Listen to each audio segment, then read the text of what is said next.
So, you're aware of your friend's mortality and want to immortalize her forever? So recently I've had the good fortune of doing some pet commissions, and while I don't know everything, I can tell you what makes them awesome. So I wanted to put together a list of 5 tips to have a really positive commission experience. And this is just based on my favorite things about working with you guys because you guys are awesome. And each one kind of has a client side and an artist side, so that everybody gets something. I think some people, their first inclination is to commission the first artist they can think of, and you really want to make sure that you like that person's art, because what they make regularly is what you're going to get. My favorite commissions are always the ones where you just happen to love one of the paintings that I've already done, and you just say, I like this painting, can you do one like this for me? That's really easy to understand, and both of us go in knowing that I can actually achieve that. And on the artist side, know what you have.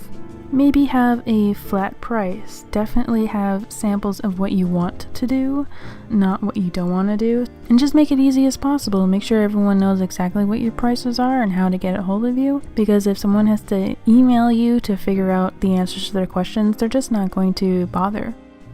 Feel free to ghost us, but try not to tease us. So maybe you spotted an artist, you sent an email to ask about a commission, and for whatever reason you just change your mind, you don't really want to go through with it. I can't speak for everyone, but I am perfectly fine with ghosting. Sometimes people will say that they are interested, but they need to find some references or what have you, and then they'll just get back to me soon, and then they don't. And that's fine. I will usually send a check-in email about a week later, and then sometimes they will email back saying, oh no, I'm still interested. I'll just get back to you really soon. And then they won't. So, it's just a little confusing because we want to make sure that we have gaps here and there in case you come back. So feel free to ghost, but it's okay if you don't want to. On the artist side, this is a good time to have your policies worked out. What happens if you don't agree on something? How does payment work? Are you taking the deposit? Are you signing a contract? How are you going to ship the thing and who pays for what? What is your timeline for finishing the work? Lay everything out on the table. Now we're kind of getting into the meat of it. Have some nice photo references, preferably your own.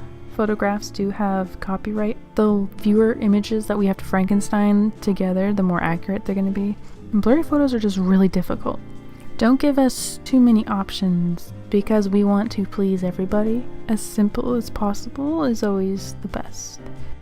Absolutely make sure that I do thumbnails, and it scares me because the quality of what I'm sending is going to be poor. A thumbnail sketch is just a scribble, but it's a lot less scarier than taking a direction and then doing all of the work and then coming back to find out that you just got it completely wrong. Thumbnails and sketches are awesome. So, you worked it out, you did all the work, and we're about to see the final piece. Usually this goes one of 2 ways. Either they are just dying with excitement and so happy, or they have a more critical eye and want you to change a little something. Now, you guys are paying for a service, so feel free to give feedback. Don't be afraid of breaking our hearts. And the most difficult part of receiving feedback is translating the feedback, because what seems obvious often isn't. So the more clear that you can be, the better.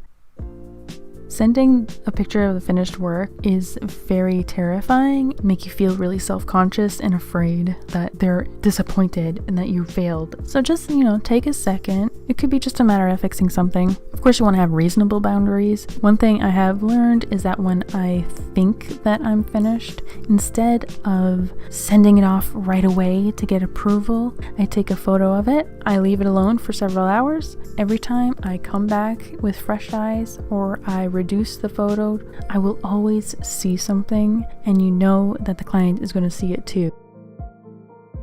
Show it off. If you love what you got, let people know about it. It makes us so happy. It can give us new work in the future, and it is just such a kindness that can change somebody's life.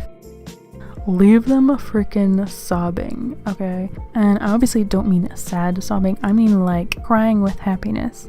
Sometimes we're dealing with grief, so compassion is so important. Flexibility to make it as convenient as possible. Make sure you're following your time scale. Do a really good job shipping if you're doing that. Accept responsibility if it doesn't arrive or something goes wrong. The last impression is even more important than the first impression. That is what's going to make people want to come back to you. That's what's going to make them suggest you to others. To have the opportunity to change their life and give them something to remember forever.